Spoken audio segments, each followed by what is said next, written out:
Part of this. Good afternoon, everyone. My name is Essa. I'm the product owner of the platform of BetConstruct. Today, I'm going to speak to you about the art of ROI calculation in Agile environment, or in Agile enterprises, to be more specific. First of all, let me give you an introduction to who does not know about it. Like, what's the difference between Agile and waterfall? For so many years, most of the development companies in the world were using waterfall, where you do extensive planning. You waste like 6 months, 1 year to do a full planning of your whole project, and then you start working on it, and then if something is changed in the middle, everything is messed up. Here in Agile, which I'm going to be speaking extensively about today, you are doing iterations where you are planning only for short periods of time so that you are more flexible to any changes in the plans during the periods of your development. Okay, I would love to give an example. Sentinel was a project started by the American FBI in 2008 in order to develop some custom software to store the case files. They started doing it for 4 years using waterfall. The project budget was $425 million. And after these 4 years, they finished only 1/4 of the project. And it was not trusted by anyone. That's why for another 1 year, nobody was using it. And they lost $300 million in the process. After that, when they started using Agile in 2012, and after 1 year, with only $100 million remaining in the budget, they succeeded to provide the remaining 3rd quarter of the project.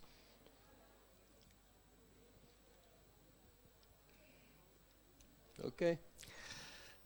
Today I'm going to speak about some term which is familiar to everyone, the ROI.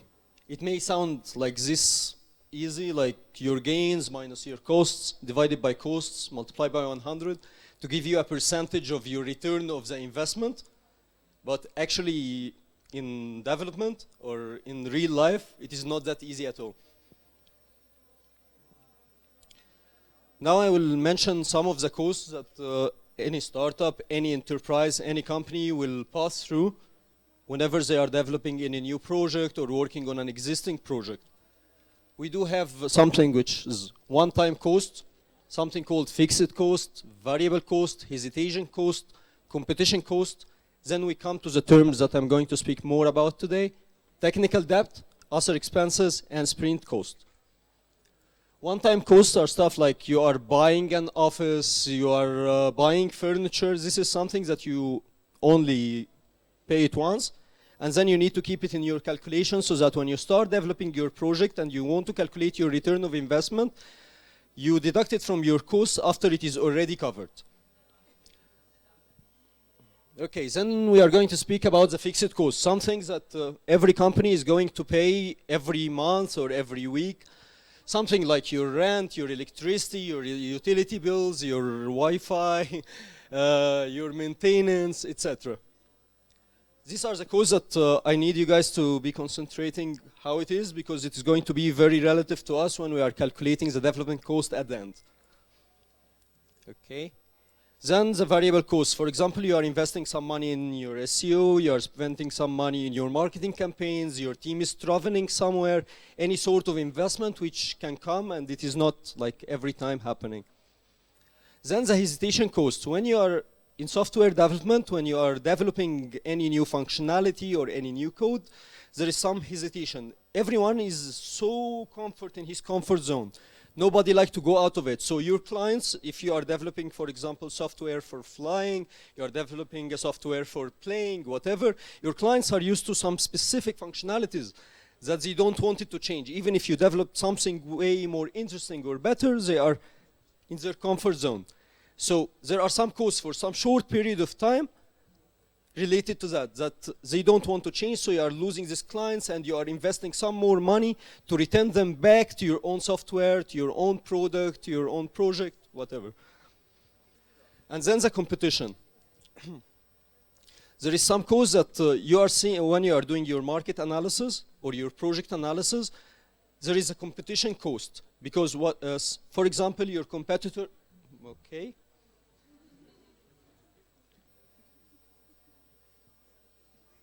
Okay, I'm going. All about competitors, right? Amazing. Okay.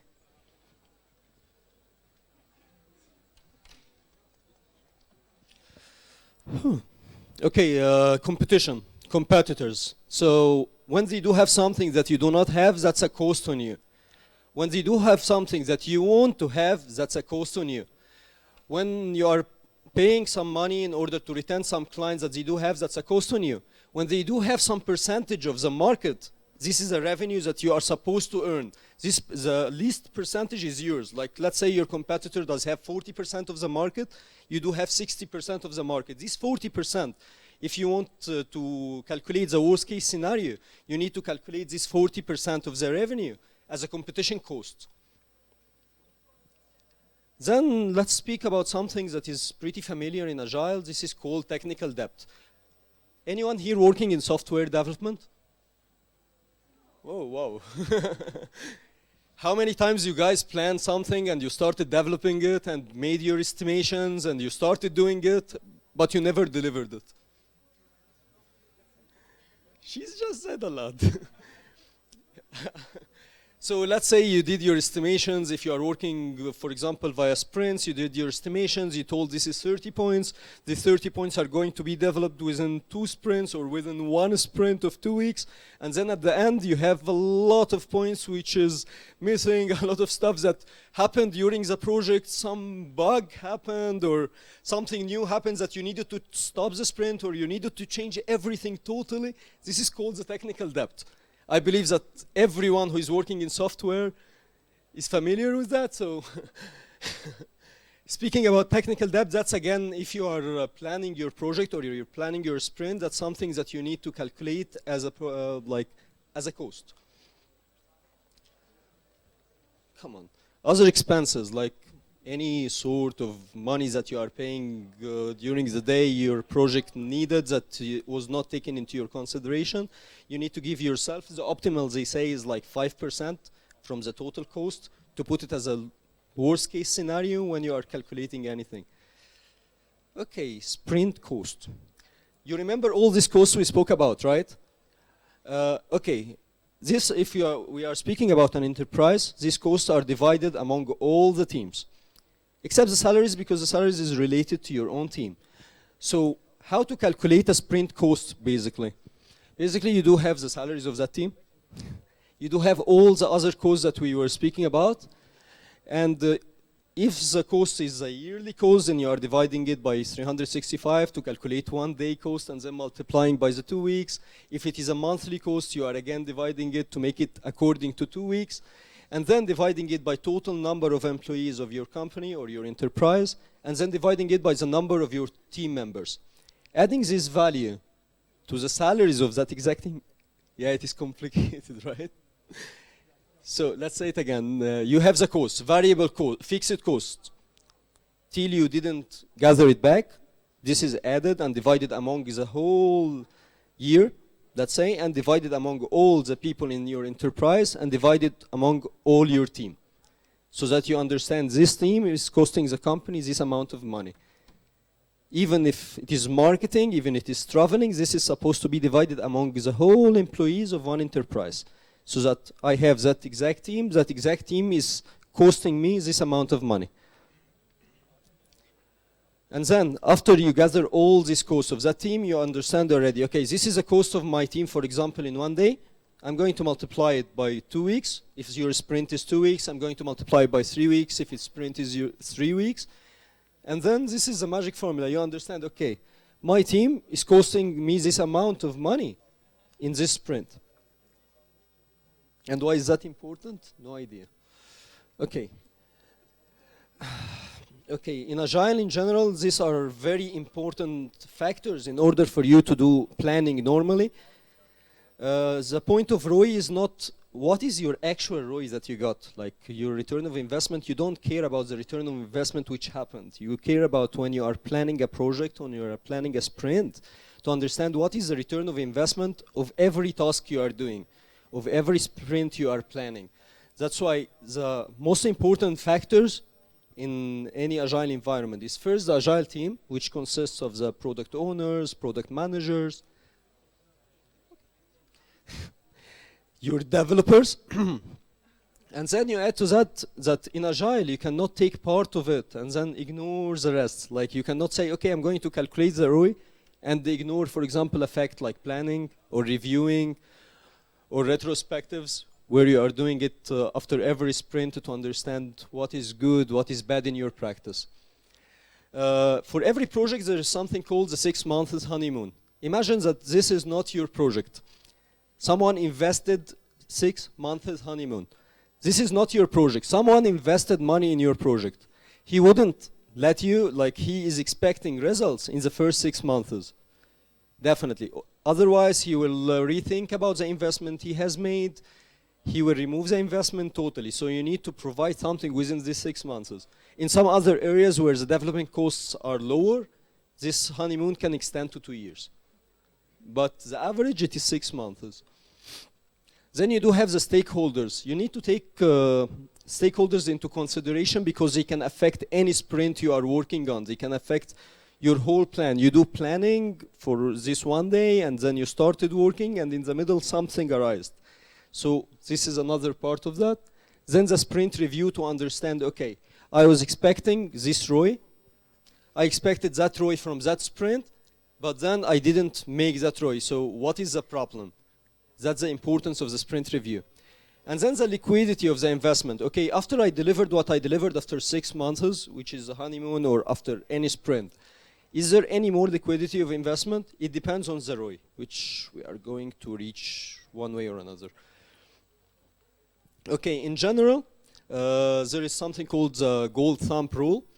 It is saying that don't expect too much. Like, even if you need to develop a lot of features, a lot of functionalities, a lot of stuff, and you calculated its ROI, never take more than this average number that is practiced by so many development teams all over the world. The average is that we are speaking about 5 to 15 stories a sprint. We are speaking about the points can be between 5 to 50. And we are now let's speak about the sprint costs that we spoke about from before according to these points, to understand the sprint expected return value. Whew.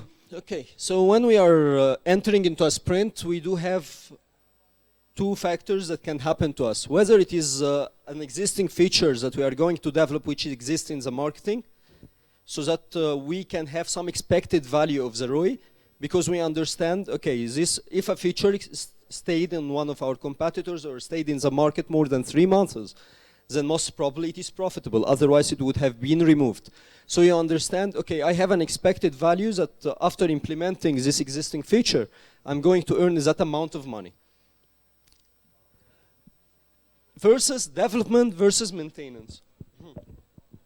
When we are speaking about development, if you are developing a new functionality, this is way harder in calculating the expected ROI. Because you don't understand, okay, I'm going to develop this function. It is a new idea that my team has or I have or someone from the stakeholders do have. I don't understand what is expected return value. And I need to understand that because I'm not going to develop something which is not profitable for me. Maybe I'm in the gaming industry and I developed some augmented reality functionality as an instance. Is it going to return money to me or not? It seems very good when I'm planning it. It seems really cool when I'm speaking about it. But is it really going to bring money or not? These are the factors that you need, whenever you are planning, you need to take into consideration. Versus maintenance. Any project which is already existing in the market needs some sort of maintenance. You guys said that you work in software development, right? Is there any project which is 100% stable? No, right? So you need to understand the priority of this maintenance. Like, you are going to maintain some functionality, some part of the code, etc. You are going to fix some bugs. What is the priority of that in terms of return on investment? Is this bug making me lose money or not? Is it affecting my work process or not? Is it more important than what I'm going to develop or not? These are the factors that you need to take into consideration. Okay, about that. And then after we calculate that, you don't stop after you already implemented the functionality and you made your expected values. There must be, your team is supposed to do that. Like, this functionality is developed. You need to monitor this functionality and monitor your revenue from this functionality after it for a period of time to understand, was it useless for me to implement it or not? Did it increase anything or not? And if it decreased some things, then most probably I need to remove it, right? Okay, come on.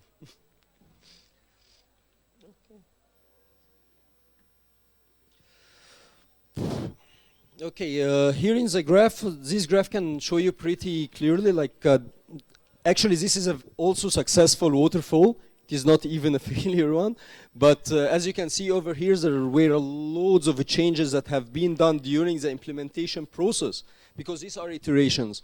Waterfall can start from this point, like 6 months before, and finishes over here. Any change which happens, it is not adaptable to adapt to it. Like, you cannot change anything during the process. While for Agile, if you are incrementing, you can see that the incrementation, a lot of changes are going on. Okay. This also is not a good graph at all. Okay, this is actually a failed sprint. You can also monitor during your work. You can understand what you are doing. For example, over here, sorry. For example, over here, when you started the sprint, this guy, whoever he is, he made a very big change that it went so up. It means that the sprint was planned like this, and then this guy made a change that made it go that up. And then at the end, even they didn't finish the sprint. You need to take this into consideration. In my case, if I saw something like this, I would totally stop that sprint because it is a failure for me, and understand what made me like reach till here, and I didn't even finish what I was supposed to finish. The good thing about Agile, it provides you with the flexibility that you can change all the time. Even if everything is planned perfectly and expected return is good, you can stop everything if it didn't work out during the procedure. It makes you understand your work, how it is going. It provides you with transparency that you can see every change. You can understand where the problem it is exactly. You can understand your return of investment throughout the process. Here, this is a good graph. This graph can show you that over here, like the remaining effort hours when we started from 14 hours and we ended, these are a couple of sprints. And I don't know who can do this. I believe no one here will be ever able to do that. But here's the effort and the ideal effort hours matched together. Such sort of graph, such sort of work analysis is important for your business to understand, okay, now everything I'm doing is going in the correct way or I'm losing something. The investment that is put, is it worth it? Is it going to bring it back to me or not? Because the ROI at the end, like when you are doing your sprint planning, you need to understand, okay, I'm going to get that amount of money. I paid that amount of money. So I'm winning over here. You cannot develop something that you are going to lose, no matter how important it is, no matter how everyone thinks that it is important. Now let's, okay. In Agile in general, there is these 3 steps for an enterprise. First step is Agile team. You can be working with your team perfectly. You are calculating your ROIs perfectly. You are making this ROI, your return of investment is perfect, but then you are affected by others. In every industry, like if you are one team, it is perfect. You can manage it totally, you are small, you can develop whatever you want. But then you need to merge into the Agile studio. That's the second step. If a couple of teams are dependent on each other, so maybe you did your planning correct, you know what is your ROI in a correct way, you are doing everything, but you have some sort of dependencies on other teams who are working in a different methodology, which affects your work and is going to turn into a failure. So you need to turn it from an Agile team into an Agile studio, which is different teams working within Agile. And then the last step, going to an Agile enterprise. If your enterprise is willing to implement Agile methodology, is believing in transparency, believing that all these teams are related together, believing that it is important for them to calculate the ROI, not just, okay, let's implement this and this, okay, we are making money, that's perfect. For example, you can make money this way. You can earn money doing sprints, you can earn money doing a planning for 1 year and then implementing something. You can bring some customers. But your return of investment can increase way more if you understand, if you are working within Agile, because any new change which happens in the market, you are adaptable to it. You can change within the procedure. You can stop everything and start from scratch because it is just 2 weeks, 3 weeks of work. So it wouldn't affect your procedure. Thank you. Any questions?